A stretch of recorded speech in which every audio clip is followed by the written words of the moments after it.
নমস্কার, সুরজিৎ মান্না ক্রিয়েশনস চ্যানেলের পক্ষ থেকে তোমাদের সবাইকে সুস্বাগতম।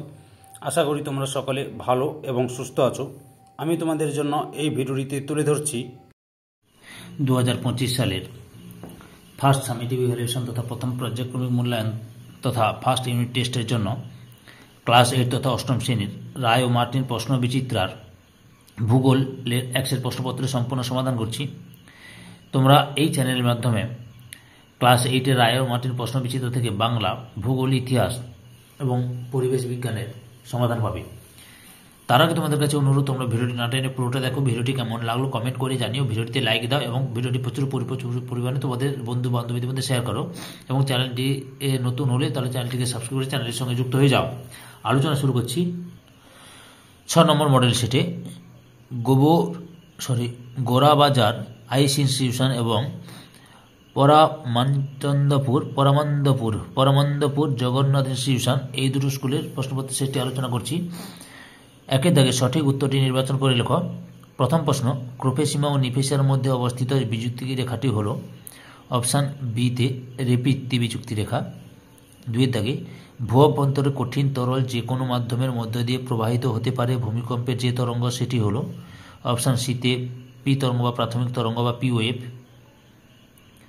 3 নম্বরে পৃথিবীর মোট আয়তনের সবচেয়ে বেশি অংশ দখল করে আছে অপশান সিতে গুরুমণ্ডল।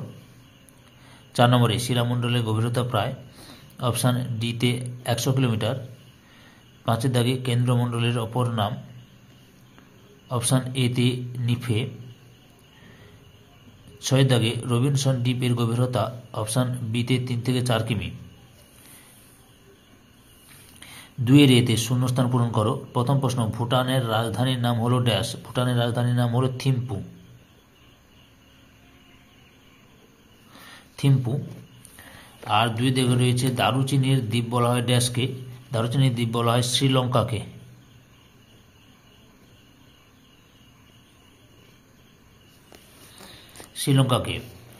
এরপরে কি রয়েছে বির দাগে, এক কথায় উত্তর দাও। প্রথম প্রশ্ন, বাংলাদেশের প্রধান নদীর নাম কি? উত্তরটি হল মেঘনা। 2 দাগে রয়েছে শ্রীলঙ্কার উচ্চতম শৃঙ্গের নাম কি? শ্রীলঙ্কার উচ্চতম শৃঙ্গের নাম হচ্ছে পেড্রো তালাগালা।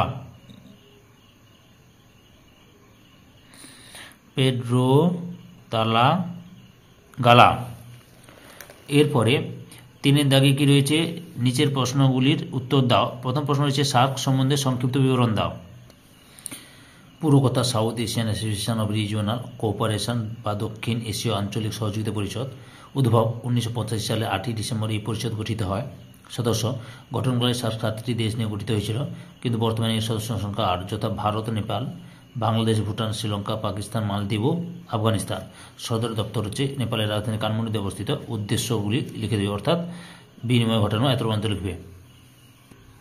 2 নম্বর প্রশ্ন, ক্যারেজ প্রথা কাকে বলে?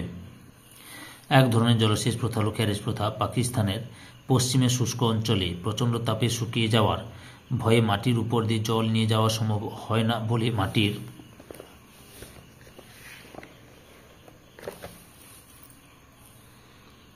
তলায় সুড়ঙ্গ কেটে কৃষি জমিতে জল নিয়ে যাওয়া হয়। একে ক্যারেজ প্রথা বলে। 3-এর দাগে মায়ানমার থেকে ভারতের আমদানিকৃত দ্রব্যগুলির নাম লেখো। মায়ানমার থেকে ভারত আমদানি করে সেগুন ও শালকাঠ, টিন, রূপা, টাংস্টেন, মূল্যবান পাথর। 4-এর দাগে নেপালের পর্যটন শিল্প সম্পর্কে যা জানো লেখো।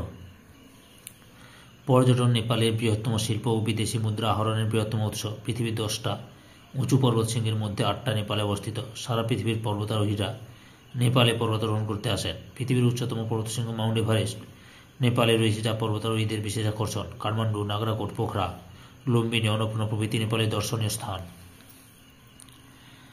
4-এর দাগে নিচের প্রশ্নগুলি সংক্ষিপ্ত ব্যাখ্যামূলক উত্তর দাও। প্রথম প্রশ্ন, অপসারী পাতসীমানাকে কেন গঠনকারী পাতসীমানা বলা হয়? অপসারী পাতসীমানাকে গঠনকারী পাতসীমানা বলা হয়,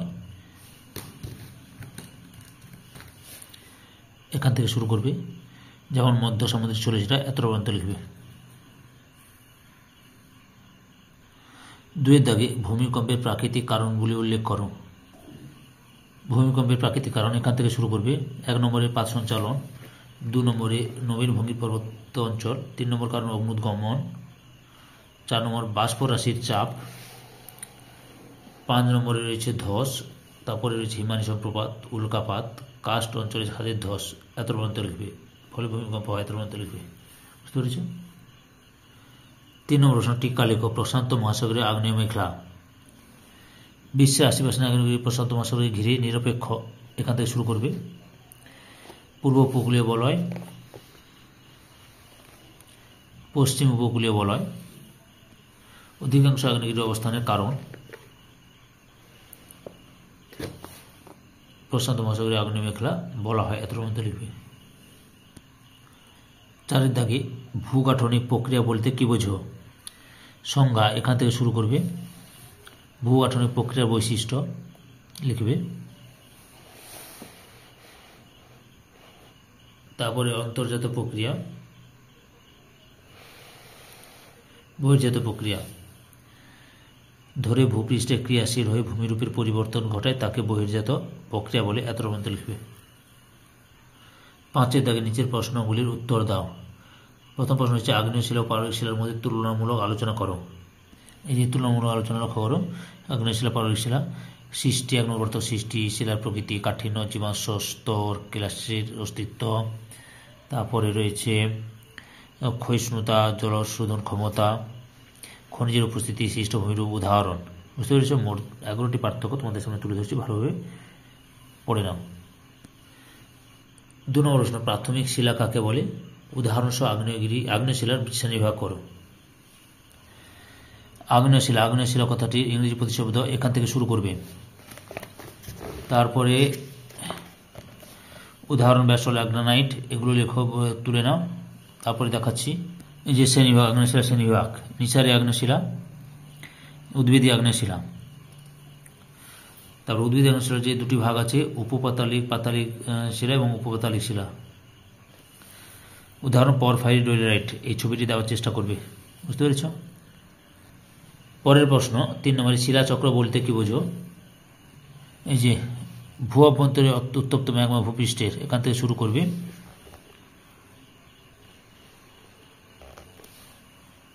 এই প্রক্রিয়াকে শিলাচক্র বলে, এতটা পর্যন্ত লিখবে। বুঝতে পেরেছ? সঙ্গে এই ছবিটা দেওয়ার চেষ্টা করবে। এই ভিডিওর লাস্ট প্রশ্ন অর্থাৎ 3-এর পাঠ প্রশ্ন, কাস্ট ভূমিরূপ কাকে বলে? চুনাপাথর ও ডলোমাইটযুক্ত অঞ্চলে বৃষ্টির জল ও কার্বন ডাইঅক্সাইডের বিক্রিয়ায় সৃষ্টি হয় কার্বনিক অ্যাসিড। এই কার্বনিক অ্যাসিড চুনাপাথরের সঙ্গে বিক্রিয়া করে ফাটল ও ছোট বড় গর্তযুক্ত ভূমিরূপের সৃষ্টি করে। একে কাস্ট ভূমিরূপ বলে।